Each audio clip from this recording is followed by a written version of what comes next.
Good morning everyone, welcome back to Ali's Digger Diary, the channel in which you get to see me scurry about in the rain and the weather, working on these orange machines. Yes, today we are at this DL420-3. It's I was going to say it's an old machine. It's not an old machine, it's an aging machine. It's aging. Got a 1,000-hour service to do on this today, so I'm gonna need that.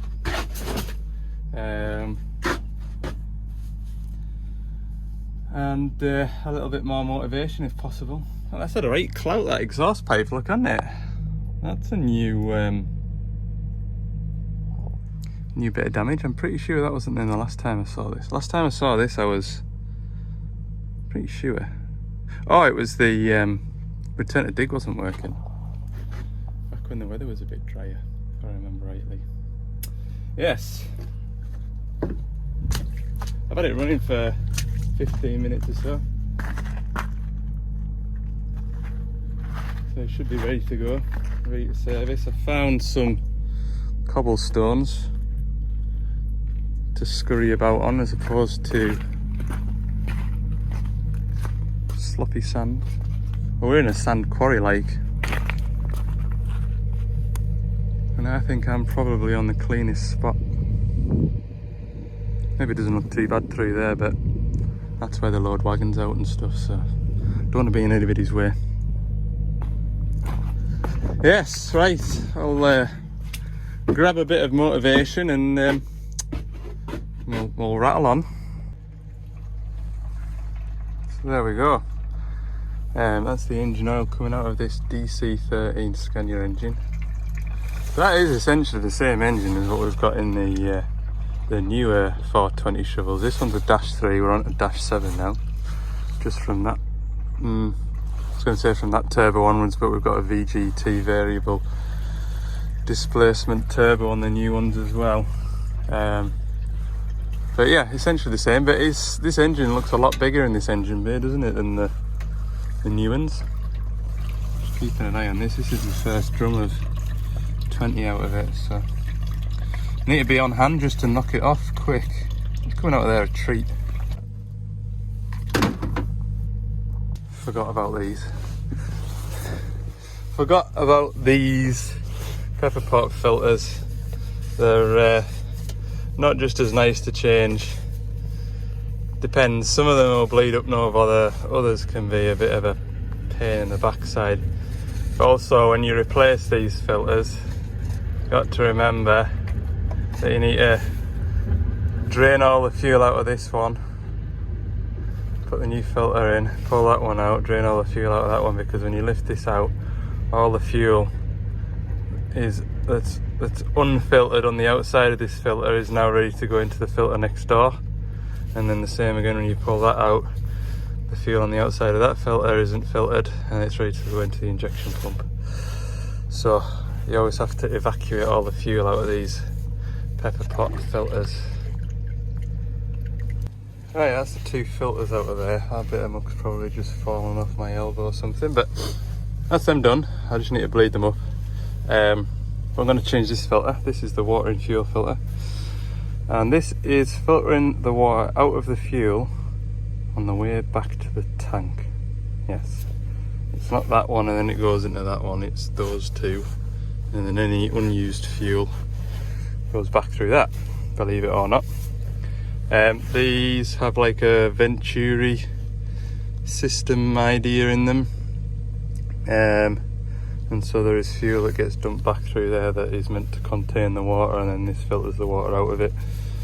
I've never seen any water in this bowl with this filter arrangement, but there you go. That's just what I've noticed over the years. So that's ready to take off. I'll just go and dump them in the bin. So I've got that filter changed, hooray! Now the fun begins. If I was cold before, I won't be by the time I've bled this fuel through. So what I do is put this rubber pipe on. You'll have seen me use it before, I've talked about using it before, but for any new viewers, when I pump this hand primer, I'm pulling fuel out the tank into here, and that fuel is going to replace all that air. So all that air in there is going to come out of this pipe. As you can see, there's bubbles there just now. When I start pumping this, there's going to be bubbles forevermore. And only when those bubbles stop will I be confident in the knowledge that there'll be no air left in the fuel system, and it should fire up when I finish servicing it. But I think it says in the book that you pump this hand primer 108, it's something specific, like 183 times, and the fuel system is bled. So I'm not going to count because I'll just lose track of time, but it feels like this hand primer is working quite often. So you've got like a non-return flap here and a non-return flap there, and what I've found is these non-return flaps can get a bit of muck and stick them open, and all you end up doing is, although it feels like you're pumping, you don't get any air out of there, and you're just pumping the fuel backwards and forwards, and that's when it gets really, really frustrating. There we go. Yeah, all the air bubbles have stopped, and I've started just pumping straight fuel into there now. So we'll lock that off. I just use that purely for, like I say, you can see all the air's out of it. Because quite often if you just crack the bleed screw like that, it isn't really a bleed screw this either, by the way, it's to test the fuel pressure, but it does also work as bleeding it. Yeah, when you're pumping that and then you eventually get fuel right through it, you just end up jetting diesel all the way up the engine bay like that. It just, you know mate, I like to keep things tidy where possible. Job done. Pump that down, lock it off. You can put your pipe onto there and bleed it up to there. Hey up, phone call, better go and grab that.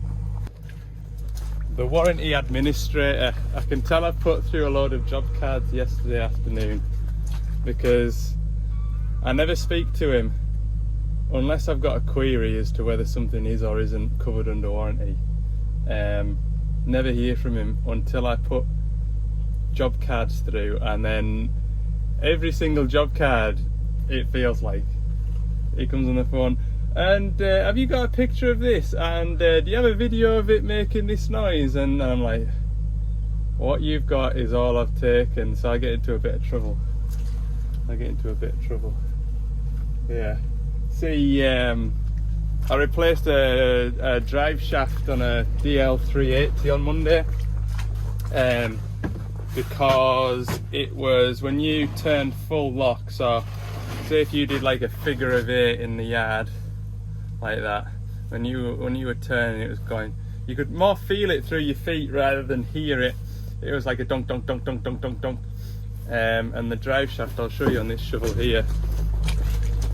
It's something I always check when I'm servicing. But this drive shaft here, the splines had gone in it, and not gone to the point where you lose drive, but when you put a bar in here and lever it up and down, this whole shaft was lifting like that.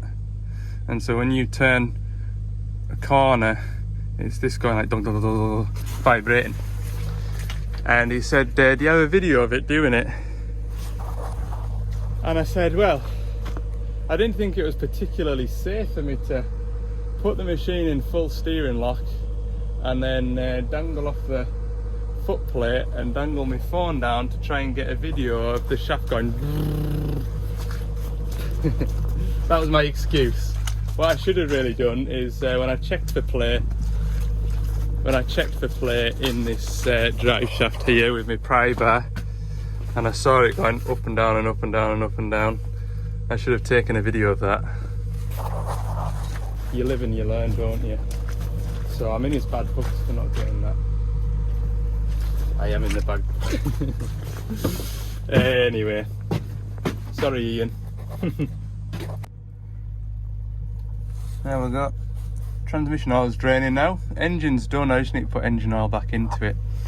And I've got a pilot filter there to change. That's the one that they've moved finally to the front corner of the cabin. Hey man. This is the one with the leaky hub, look. Leaky hub. And as you can see by the oil on the transmission, that is hydraulic oil, because the seal between the hydraulic pump and the transmission where it drives the pump, that's leaking. That's a big job, that one. Well, this hub's a big job and all. Big enough anyway. I'll maybe just take 5 minutes and let that fill up. Well, I was just having a cup of coffee as my engine oil went in, and the pump sort of sped up quite a lot, which is normally the sound of an empty drum, but it's only half empty, which tells me that my little impeller's finally spent. So it's only taken half a drum and it's taken about 15 minutes to go in. Transmission oil's just about finished. Good. So I have prepared for such an event, and in here should be a genuine Milwaukee impeller in my, oh yeah, I've still got that number plate lamp to put in. If I put that somewhere there where it makes the van look all cluttered, I'll go, right, I'm gonna fit that right now.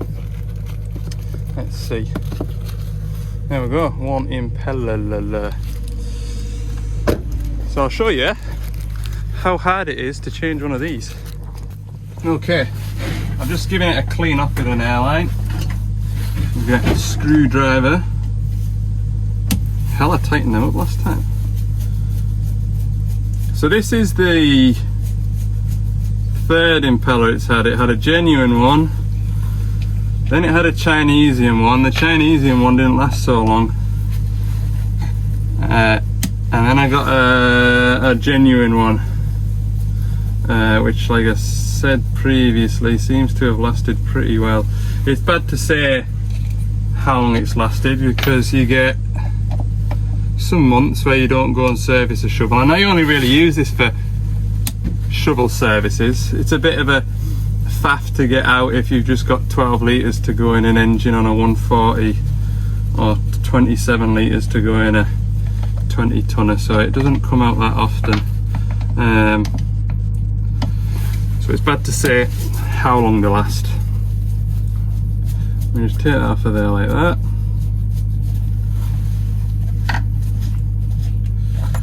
Oh, that obviously wants to stay with that.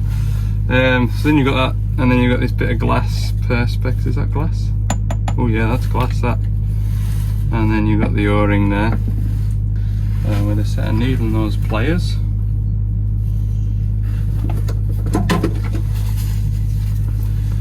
Pull this out of here, like that. And I'll show you the new one.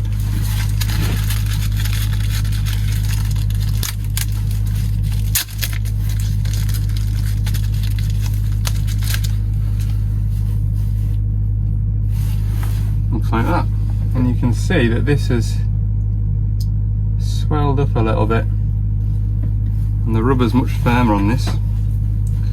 Take this O-ring off.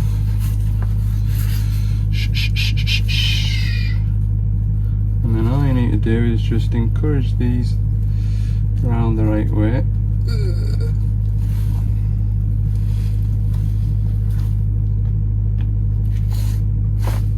There we go. And that's that. We'll just put it all back together again. I'll probably put this new seal on as soon as I've got one. And that was, I think this time around, I think the first genuine one that I got was quite cheap. It was 36 quid. Chinesian ones are, you get like 3 for a 20 quid or something like that.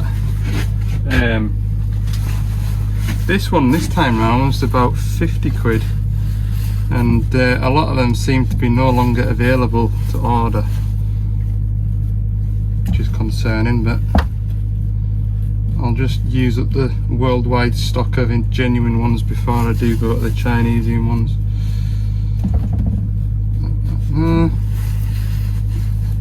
Nice and clean.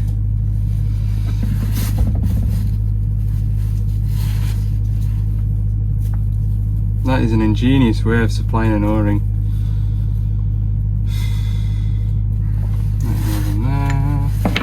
Give everything a clean up as it goes back together. There we go, back to operational functionality. Battery's on its way out now, like, but that's coming out at a much greater speed, believe it or not. It was just a dribble. I was expecting to have to change it in the next few shovel services, so what better day to do it than today. I was going to do that pilot filter there from underneath, but I just thought I'll just take this flipping plate off. It's only 5 bolts, why wouldn't you? Yeah, I'll show you that oil leak from the pump. It's actually making quite a mess in here now. It was just like damp, but it's pretty damp now. There's a blooming mouse nest in there and all that. Yes, I'll show you. So that big lump there that I'm shining my torch on, that's your hydraulic pump. At the top there you've got the feed from your hydraulic tank, and then this big lump here, that big pipe, that's a pipe you don't want to blow. That's feeding your valve chest at the front. And you can see right at the back there, it's damp. Oh, it's very damp, isn't it? But it's running clean as well, which tells me, that's the best way to show you. See, behind that bolt head there, that's where it mounts to the transmission, and that's where it's damp at. I'll show you the top of the transmission. Up there, it's like new, nice and clean and dry. And you can see that lump there, that pump is big and heavy, and there's no way in creation you're going to lift that off without taking that big lump there off. Told them about it, like, same with the hub, and they're just quite happy to pot her away as it is, but it's up to them, innit? Well, good news is, it's, what time is it? 12:30? Yes, 12:30. That is my work pretty much complete on this. Still filling transmission oil, which is fine. I can have my lunch and leave it be. There was one thing that I wanted to do. I just want to tidy that wire up a bit. That was me, that last time I was at this machine, I was at that plug, and when I jumped on it I seen it was dangling. I don't want it dangling. 1 minute past 1, and that's all the transmission oil in. So I need to calibrate the transmission. I've got everything packed away. That isn't my block of wood, so I don't need to try and lump that into the van. That's filthy, that, isn't it? Filthy. That's the reason why it lets water in, among other bits like that. Whew. Right, we'll get this transmission warm, and then probably won't be far off the time it's been running. Perfect.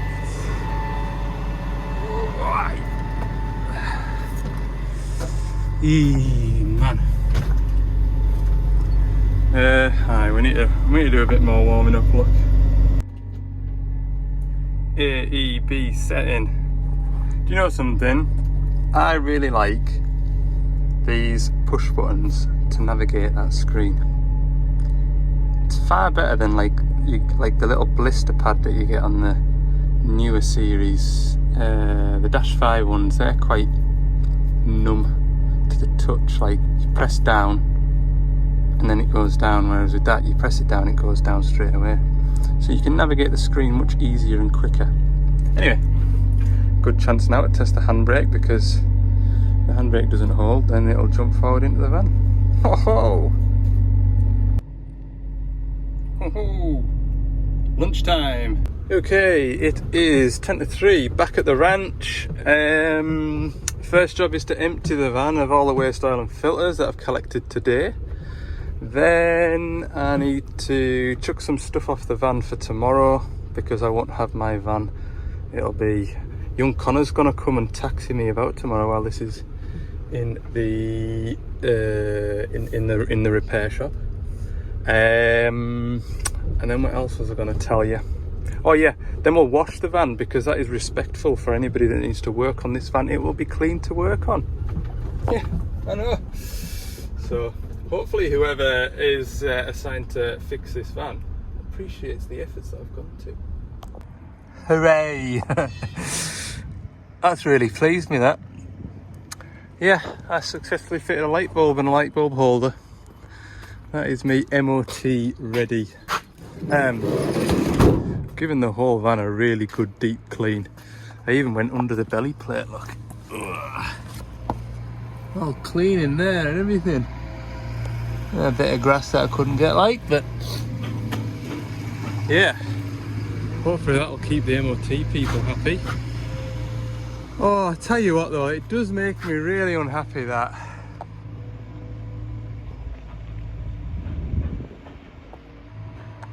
just shocking how quickly these things rust, isn't it? 22 plate, not even 3-year-old.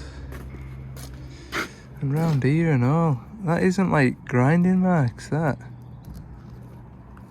And you would have thought if it was brake caliper stuff, it'd be down here. But it's just, there's one or two, but it's just tar. Yeah, that's gotten really bad in the last couple of weeks, to be fair. Anyway, I'll mash today into tomorrow's, what day is it today? Wednesday, yeah. I'll mash today into tomorrow's trip around Cumbria with young Connor. See you in the morning. Thursday morning. Taxi for one. We've got Connor chauffeuring us about today. Morning, Connor. Morning. Morning. Morning. Right, different day to what we had planned today. We were going to go and service a DL380, R320, and those transmission pipes in that 420. If you paid attention to my videos, we had some leaky transmission pipes. We're going to do those as well this morning. But 8 o'clock, 7 o'clock, we'll say 7:30 last night. Plans have changed. We've got a DX85 with a blocked DPF filter, and it's that one that we had the broken wires into the differential pressure sensor. So perhaps we've got more broken wires, or who knows. All I know is it's got a blocked DPF and it's in limp mode. It's a long way away. So 2 hours to the first job today. Mint. Right, we're in the Yorkshire Dales. We're following the sat-nav blindly. Max weight on this road is 7.5 tons, so we should be all right. How far off are we, minutes wise? 60. 60? 16. 16. That's the language barrier we're gonna have to deal with over the next couple of days, I'm afraid. It's nice, like. It's weird being passenger, isn't it? You know when you're used to driving all the time, even at home, like if there's any driving to do, generally I do it. Lovely. Get to enjoy the scenery, look. Little busman's holiday. Oh boy there, checking his dry stone wall. We're here. Literally are in the middle of nowhere, look. Nowhere. Let's go and put the laptop on it then and see what it says. Okay, I've plugged on and I've got 2 error codes in the history. DPF differential pressure too high, DPF differential pressure sensor high fault. If you remember a week or two ago, we had a broken wire at the differential pressure sensor plug, which we repaired. There is a chance that another one of those wires has failed. So I've got a new plug and new pins, which we'll look at in a minute or two. But when I turned the ignition on before, there was no active error code. So I think the next step now is to start and run it and go from there. So I've been running it for 10 minutes now. We still haven't got an error code. Soot level is 6%, and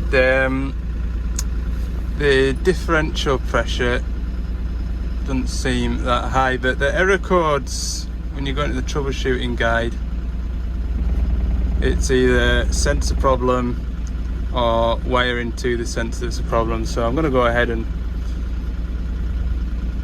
what am I going to do, Al? I'm going to get Connor to wobble the wiring while I watch the differential pressure.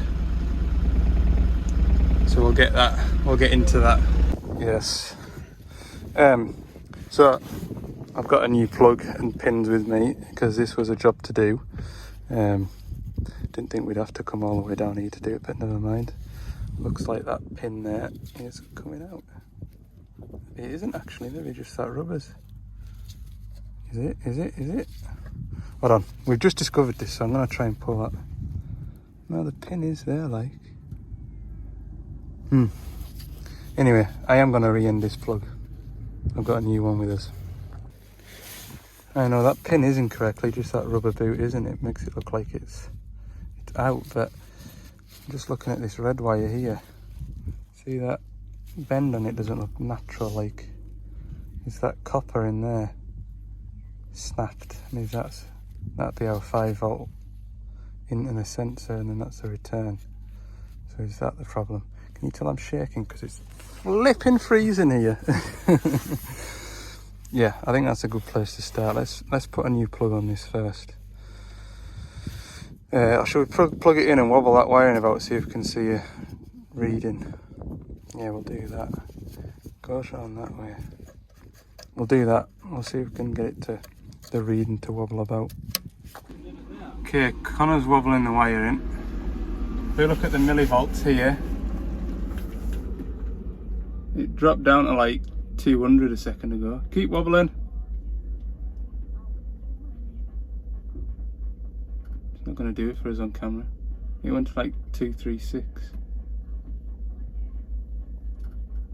There. Oh, it's all over the parish. That's the one. Let's rewire that plug. But yeah, if you look at that there, that looks like it's probably...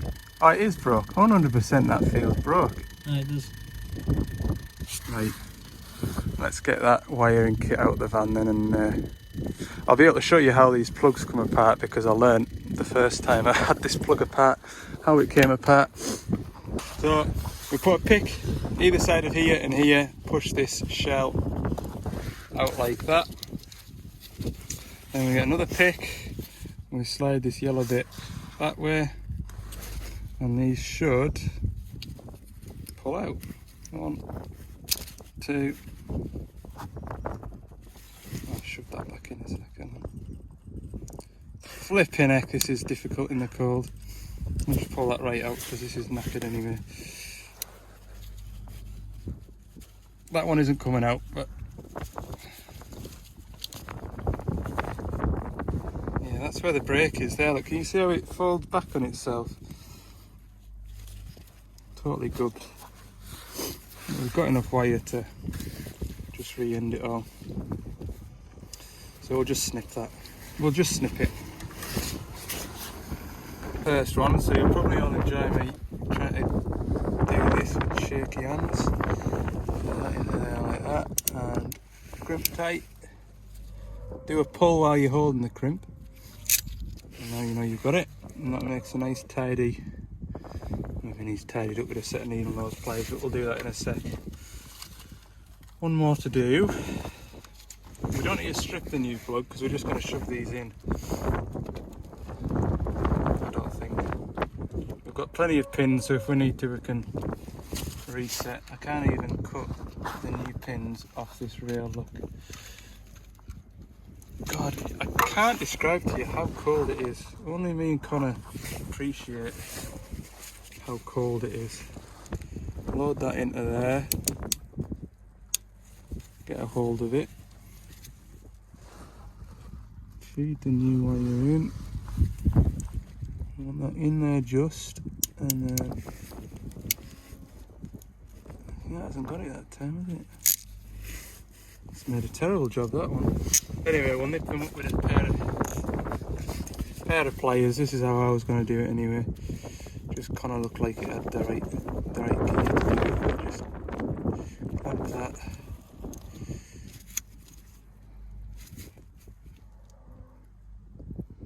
There we go, and then nip that one onto the conduit of the wire. There. Happy? Good. So what we need to do now, to lock them all into position, slide this yellow tab across, there, and then that can go onto there, and maybe just pull a bit of this up the way, the right way around, that way around. Yeah, that red's a bit tighter than I'd like to see it. But we'll sort this out, we'll just pull a bit more wiring through and make that nice. Tape that back up. Put this cover on. And we'll do a regen before we go and get warmed up. Right, there we go. That's the end result. Yeah, I didn't bring my tinfoil tape, did I? But that'll be fine for now. Right, I'll put this cover on then if you want to take all the gear back to the van. That'd be right. Then we'll get it fired up for a regen. Okay, so I was just showing Connor this. It's not so much on this machine, but I was saying to him, if I was here on my own and I wanted to wobble a wire, granted I can take this laptop round to where I'm wobbling wires, but I was saying on a bigger machine, we can use the snapshot data and put it into an Excel file. So if I was on a 40-ton digger and I was sure that I had a bad wire somewhere, I can set the laptop off to record the data, go and wobble a load of wiring around, and then hit stop, and then open up this Excel spreadsheet that it saves it as. And you can see here now, it's a perfect example. See that spike? So that was when Connor was wobbling this wiring. So I was showing him that. It's a handy little tip to know. If you're on your own, you want to find dodgy wiring or prove that you've got dodgy wiring, shake it all like that and then go back and look at it in the Excel spreadsheet. So I'm just going to show him. We did another one after we repaired it, and it should be a lot more stable. It will fluctuate slightly, I think. Right, there they go, back to work. Connor's been warming up in the van. I've been sat in the digger thinking, oh, I'll only be in here 5 minutes, because there wasn't much soot to burn off, but it took the full 40 minutes to blooming clear like. Anyway, we're gonna go and find a chip shop, aren't we? I think there's a good chip shop down in the town. We'll make that do for today, won't we? Look. We are going to squeeze another job in today, but first things first, eh? Right, we're heading out West Cumbria now. So we've been to the Yorkshire Dales. Now we're going to the West Coast. We've got an 85 out here with a... What's wrong with it? Boom offset is intermittent, and it comes up with an open circuit for the offset solenoid. So we're going to go and see if we can diagnose that. But yeah, got a nice drive through the Lake District. It's been a nice drive.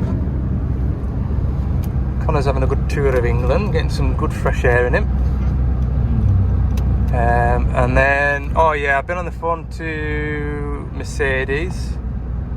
I'm not going to get my van back tonight. I'll be lucky if I get it back tomorrow by the sound of things. So I've got Connor again tomorrow, and we're going to get today's work done tomorrow, but that's for another video, so don't you worry your pretty little heads about that. It's all for me to organise. Anyway, We'll see you when we get out west. So we've got my favourite fault, an intermittent one, and it's an electrical one. Boom offset is working most of the time. It's done it twice. Error code comes up, which is an open circuit for the proportional valve for the boom offset. Plan of action is to swap the boom offset solenoid coils with something like the rotate coils or the two-way coils. And if the fault doesn't come back, then we know it's going to be a we know it's going to be a solenoid coil problem. We'll check wiring and stuff, make sure our plugs are right, but it's fresh out the box this. It hasn't even done 100 hours, so we'll get to the bottom of it. Okay, so we can't get it to fault. Obviously it's an intermittent fault and it won't happen while we're here. So what Connor's doing is he's removed, we've actually, when I've looked in the failure log, we've got a fault for both of these solenoid coils, A and B. That one and that one. But the difference is one's happened twice, the other's happened once. So they work the boom offset, and then we press the button on the gauge panel here, which is that one there, and that changes over here to run that pipe work up the boom. So our left hand thumb wheel either does boom offset or it does rotate. We've got two fault codes for these two solenoid coils, current below normal. So what we're going to do, because we can't get it to fault just now, we're going to swap those two coils there with the two next door. They're identical. Those two next door are working our two-way circuit. So we're going to swap the coils from there across to there and there across to there. And then over the next few weeks, if the operator says that, oh, it's happened again, I've got this error code again, and I can also monitor it on the tracker as well. If the fault code reoccurs, then we know that the fault is in the wiring as opposed to the solenoid coils, or vice versa. If it doesn't fault over the next couple of weeks, then when we come and do a first service, we'll come with two solenoid coils and we'll change them out. Alright, hope that makes sense. So while Connor's swapping those over, I'm going to put this bodywork back on, because I actually didn't. I knew those coils were down there, but I didn't know where the changeover valve was. I thought it might be somewhere down here, but of course it's right next to the boom offset ram. So yes, so I'm going to put all this covers back on now. Just as a kind of caveat, is that the word? A caveat? I don't think I've ever used the word caveat in a sentence, but I think I heard it on something one day. This plug here is what sends all the wiring down underneath the cab, so we've had that apart and checked it. It's lovely and clean and brand new, as you'd expect. Right, I'll continue to put this back together. There we go, that's them all swapped over, and Connor's made a tidy job of that. He's just gone around everything with brake cleaner to dry it all off, so we don't have any phone calls in the morning saying that we've got an oil leak. So yeah, job's going well. Could get used to this supervisory role, so I could.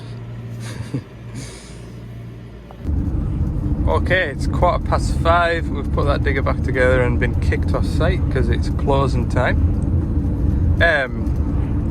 So we'll see how that goes. We'll no doubt hear one way or another. It would be odd if both solenoid coils are faulty, but it rules them out with the time that we've got, or the time that we had to have a look over it. So might just be one of those little faults in the matrix that just happens and then doesn't happen again. Wouldn't be the first time. Anyway, I'm gonna wrap the video up because tomorrow's another day, and yeah, I'm gonna get passengered about again tomorrow, which will be a nice treat. So thanks for watching this video. If you've enjoyed it, please let me know by clicking the thumbs up button. If you haven't already, tap the subscribe button. And more bits and pieces throughout the week. I've got an Instagram account as well, which you can go and check out, Ali's Digger Diary. If you haven't already, follow us on there. That gets you like little bits of snippets of what's going on during the day to day. See you in the next one. Ta for now. Bye.